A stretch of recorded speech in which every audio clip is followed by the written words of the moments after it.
Welcome back. Welcome back. Welcome back. My name's Kyle.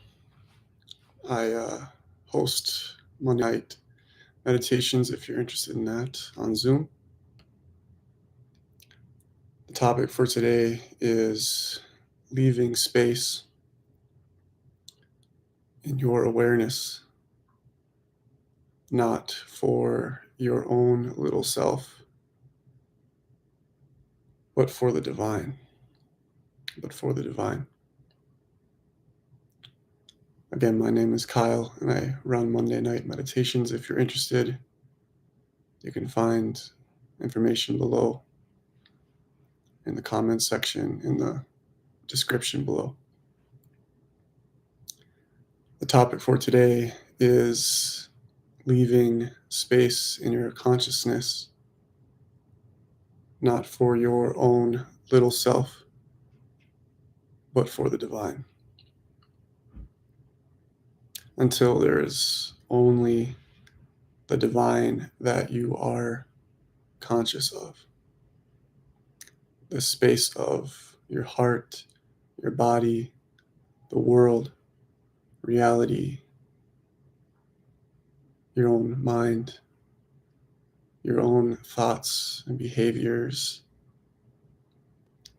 Now, we are imperfect humans, so you can't expect perfection of always being in line with that which is the Most High. But we can be good enough. We can be better than where we are now. We can evolve.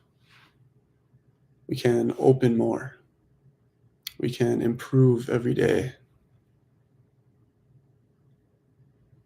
And it's an improvement of improving the ego further and further. Self-development, psychology, exercise, healthy eating,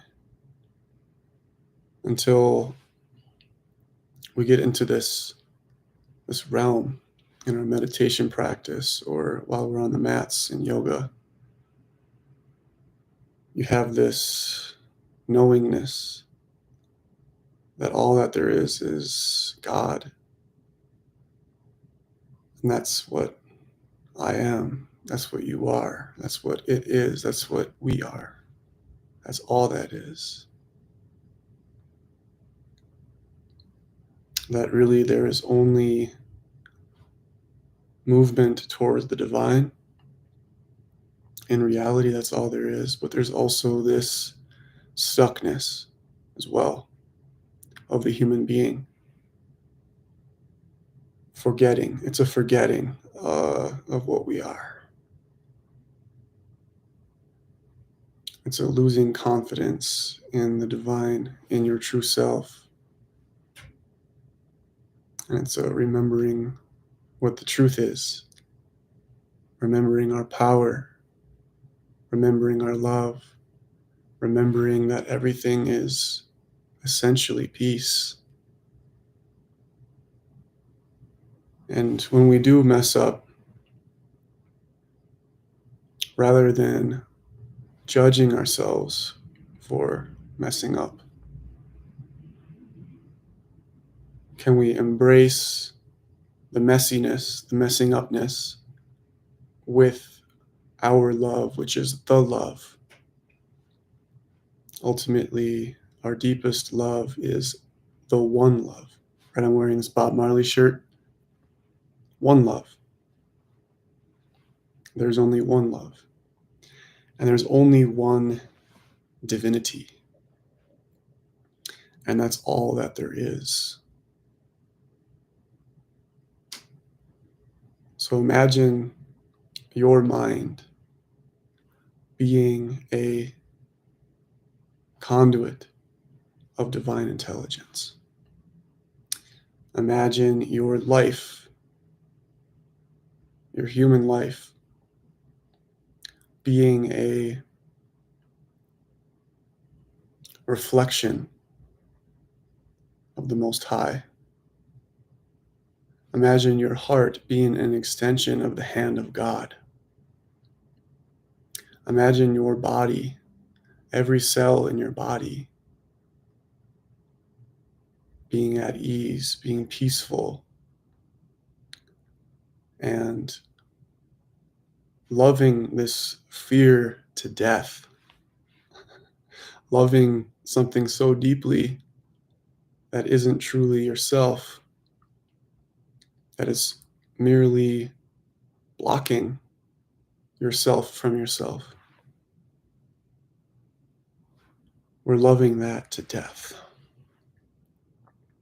We're loving these emotions that block us from our own divinity to death.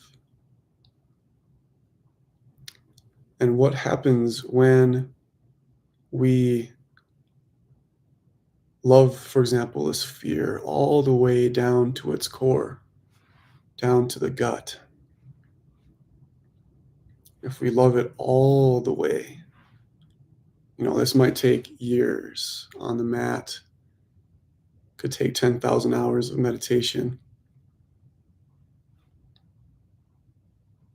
But until that fear is gone, you'll notice that death is not absolute nothingness. Yes, that is an aspect of God. There is a void. That is a facet of the divine, of course. And if that does remain, that's okay, because it's an aspect of the divine. So all that remains is the divine. All that remains is this peace, one love, one power, one divinity, one world, one reality. And when we sit in meditation long enough, we see that's what we are. We see that this is God's world. This is the world not of human endeavors, though that happens here, yes, of course. But what is the purpose, the background, the arena, the beingness? It's the divine Father and the divine Mother bringing in love and more perfection. You can almost imagine it as moving forward.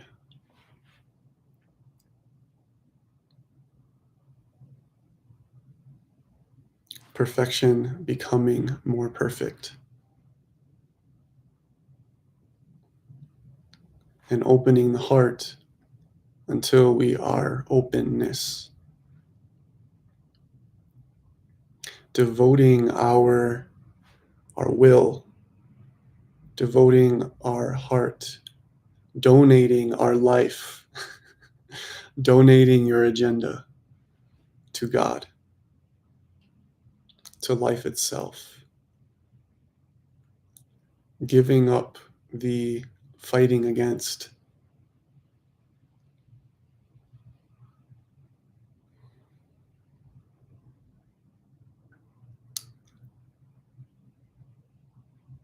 No, I have not seen this movie. Berserk. The void. So the void is absolute emptiness that includes all of reality.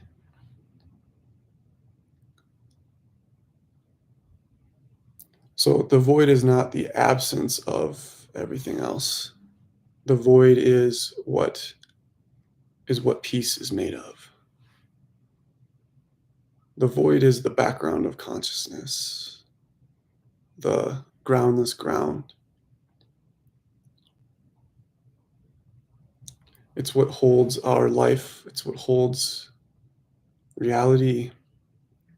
It's what holds the light, the love, the movement. You could say that it is the Divine Father itself, Shiva itself.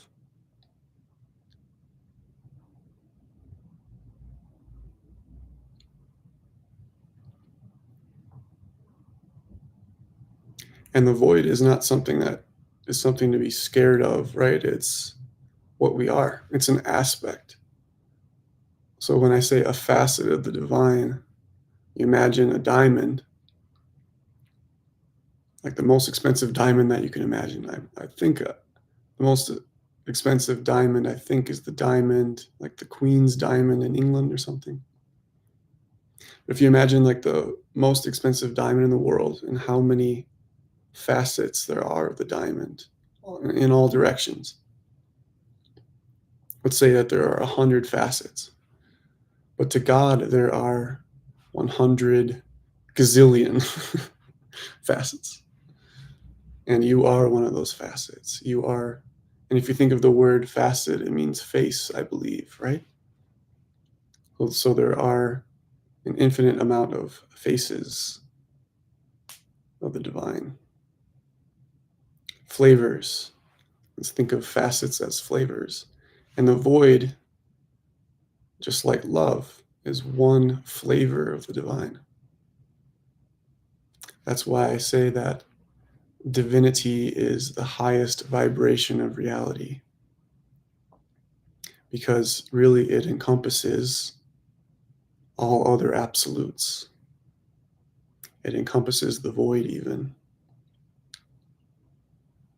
It encompasses absolute love. It encompasses our awakening. It encompasses our life. And it's also the guide of life. It's the creator of life and the destroyer, the creator and the destroyer.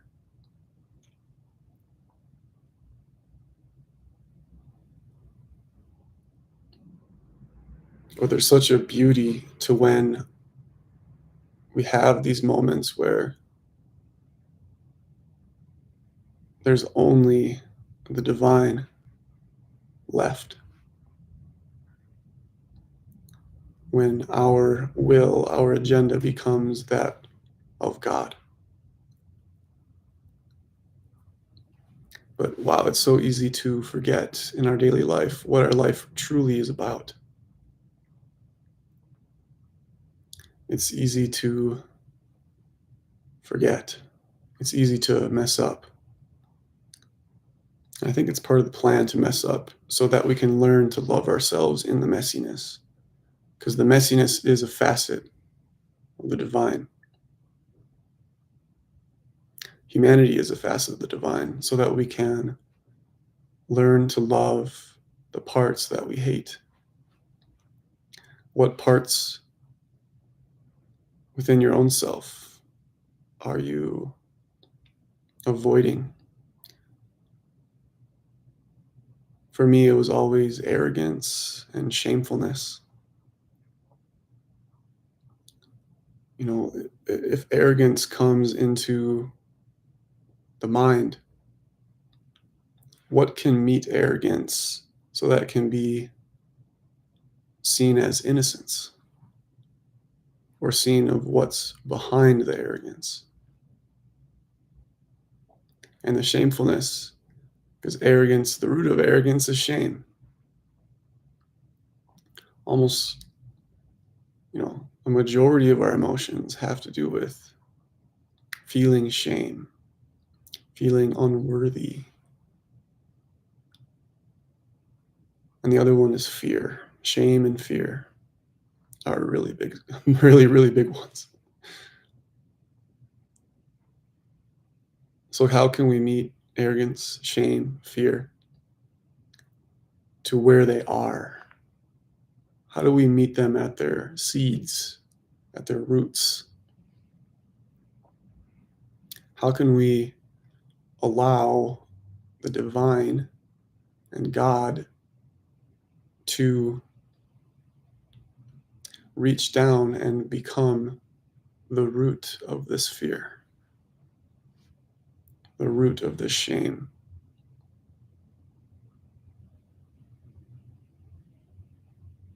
I think it's hard for God to help us out with these things until we accept and love ourselves fully.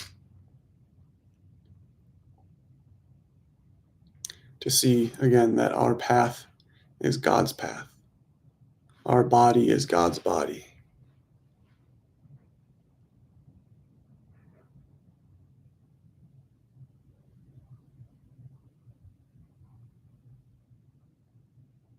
So loving your ego to death, dying before dying, death before death, until all there is left is God.